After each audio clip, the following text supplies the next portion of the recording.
अस्सलामुअलैकुम।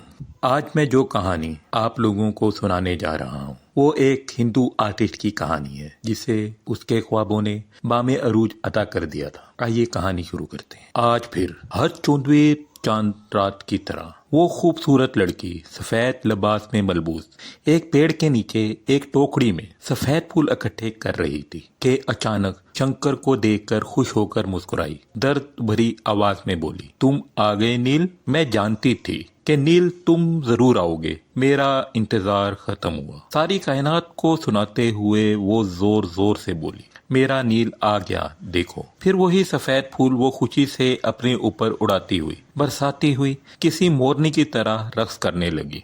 चांदनी रात में दूर तन्हा किसी बाग में रक्स करते हुए वो दुश्मन कितनी दिलकश मालूम हो रही थी। अचानक वो नाचते नाचते रुक गई और शंकर के पास आने लगी। शंकर खौफ के मारे भाग निकला। वो तकरीबन 30 किलोमीटर का फासला तय कर चुका था। इसका सांस फूल रहा था और सारा बदन पसीने से शराबोर था। अचानक शंकर सांस बहाल करने की नियत से रुका और झुककर घुटनों के बल लंबे लंबे सांस लेने लगा। ये सोचकर के अब वो इस लड़की से बहुत दूर निकल आया है। जैसे ही इसने अपना चेहरा ऊपर किया वो दोबारा इस बाग के सामने था। तो क्या मैं फिर से वापस वही आ पहुंचा हूँ जहाँ से मैं भाग गया था? ये माजरा देखकर शंकर के ओसान खता हो गए। फौरन इसकी आंख खुल गई। वो बुरी तरह हाँफ रहा था जैसे मीलों दूर से भाग कर आया हो। अस्सलामुअलैकुम।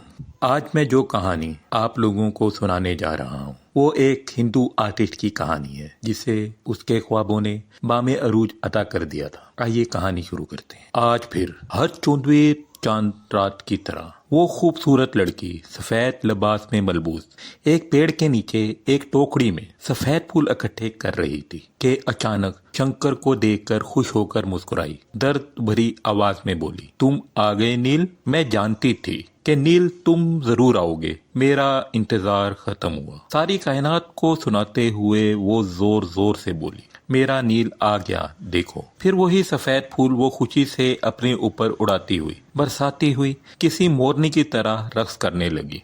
चांदनी रात में दूर तन्हा किसी बाग में रक्स करते हुए वो दुश्मन कितनी दिलकश मालूम हो रही थी। अचानक वो नाचते नाचते रुक गई और शंकर के पास आने लगी।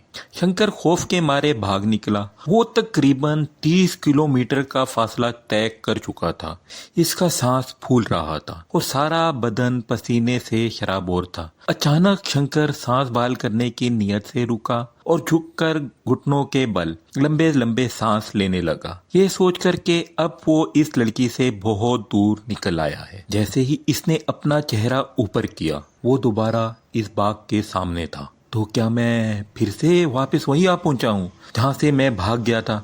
ये माजरा देखकर शंकर के ओसान खता हो गए। फौरन इसकी आंख खुल गई। वो बुरी तरह हाँफ रहा था जैसे मीलों दूर से भाग कर आया हो। अगली सुबह शंकर दिल्ली पहुंच गया। शंकर के पास सिर्फ 2 दिन थे। तीसरे दिन सुबह 9 बजे नुमाइश। सबसे पहले शंकर ने अपना ठिकाना तलाश करने की कोशिश की मगर इसकी ये कोशिश बेसूद साबित हुई। भला आखिर एक रात होटल में ठहरा। अगली सुबह शंकर फिर अपने लिए मकान ढूंढने निकला। चलते चलते वो एक वीराने में पहुंच गया। ये जगह एक ऐसे इलाके में वाक़या थी जिसमें कुछ जंगल का गुमान होता था। यहाँ पर 3-4 मकान भी मौजूद थे। शंकर एक मकान में दाखिल हो गया। दरवाजा हल्की सी चरचराहट से खुल गया। शंकर अंदर दाखिल हुआ। घर बड़ा पुरअसरार मालूम हो रहा था। कोई मौजूद ना था। आखिरकार एक 60 साला बूढ़ा सामने आया। शंकर ने उसे देखते ही नमस्ते कहा और बताया कि मेरा नाम शंकर है। मैं 2 दिन के लिए किराए पर मकान लेना चाहता हूँ। क्या आप मेरी मदद कर सकते हैं? तुम मशहूर आर्टिस्ट शंकर हो ना?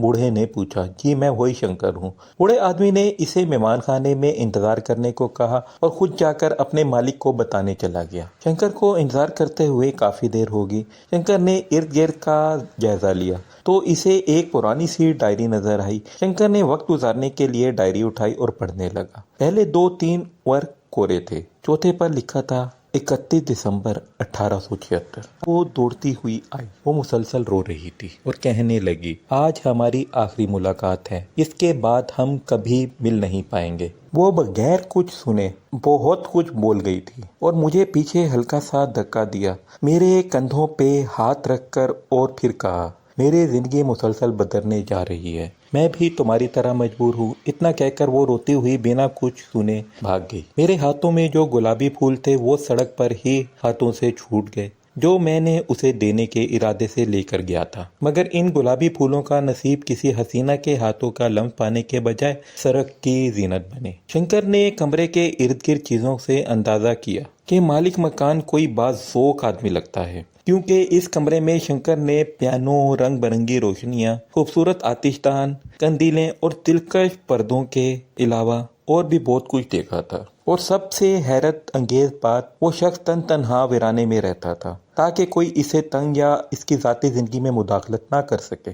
शंकर को भी अपने शाहकार तख्लीक करने के लिए ऐसी ही सुनसान जगह की तलाश थी। अमूमन शायराना ज़ौक़ वाले लोग तन्हाई पसंद और कम मिलनसार हुआ करते हैं। शंकर ने डायरी का वर्क पलटा ही था कि अचानक मालिक मकान आ गया। शंकर ने नमस्ते कहते हुए माजरत करते हुए डायरी रखी और मालिक मकान ने मुस्कुराते हुए बैठने का इशारा किया, बिना ये जाने कि इसका ज़ाती ज़िंदगी का राज शंकर पर आश्कार हो चुके थे। वो एक संजीदा इंसान था। मैं इस शहर में नया हूँ, बिल्कुल अजनबी हूँ, छक जाता हूँ सर छुपाने के लिए। मालिक मकान रजामंद हो गया और साथ वाला घर शंकर को किराए पर देकर रुखसत कर दिया। यह मकान लकड़ी का बना हुआ था, बरसों से बंद पड़ा था, धूल मिट्टी से अटा हुआ था, सिवाय एक पुरानी अलमारी के कुछ भी ना था। आधा दिन लगा शंकर को मकान साफ सुथरा करने में। अलमारी के दराज को शंकर ने जैसे ही खोला, इसमें से 2 तस्वीरें, अधजली सिगरेट और सुर्ख टूटी चूड़ियां पड़ी थी। तस्वीरें एक मर्द की और एक औरत की। मर्द 36 साल, औरत 26 साल लग रही थी। और एक खत पड़ा था। शंकर ने खत खोला, इसमें लिखा था, हमें एक दूसरे से मोहब्बत करनी चाहिए। नफरतों की चिंगारियों ने हमारे दिमागों और हमारी जिंदगी को जलाकर खाकस्तर बना डाला है। हमें मजीद अपनी नफरतों को हवा नहीं देनी, हम एक दूसरे से मोहब्बत करनी है।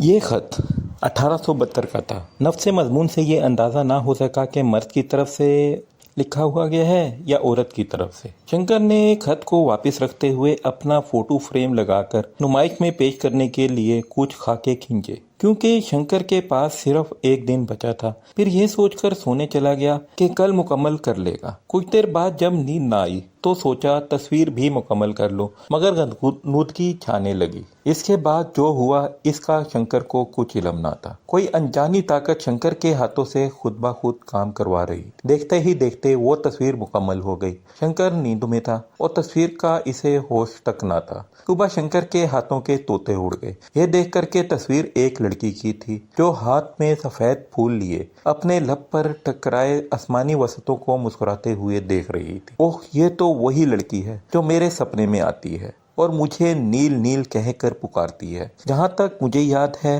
कि मैंने चंद लकीरें ही खींची थी। फिर ये तस्वीर कब, कैसे और किस तरह मुकम्मल हुई? शंकर ने बेसाख्ता कहा। इसका दिमाग फटने लगा। ये दिन हैरत में ही गुजरा तो शंकर ने सोचा कि नुमाइश में ही ये तस्वीर पेश कर दूं। कुछ न कुछ पेश करने से तो बेहतर है। अगली सुबह अजायब घर में लोगों का हजूम बहुत ज्यादा था। लोग जी खोलकर इस मूर्ति को दाद दे रहे थे, मगर जब शंकर ने अपनी नुमाइश की तो हाजिरीन दंग रह गए। जो मूर्ति में लड़की मौजूद थी वो अब शंकर की तस्वीर में भी था। एक ही अंदाज था दोनों का। लोगों ने जी भरकर शंकर और मूर्ति को दाद दी और इनाम व इकराम से नवाजा। शंकर अब आलमी मयार के टॉप आर्टिस्ट में शुमार हो चुका था। शंकर के लिए ये बात ना समझ में आने वाली थी कि मूर्ति वाली शंकर की तस्वीर वाली लड़की और शंकर के सपने वाली में आने वाली लड़की एक ही थी। ये एक ऐसा हैरानकुन राज था जिसके बारे में शंकर फिर कभी ना जान पाया। हर पूनम की रात को उसे वही सपना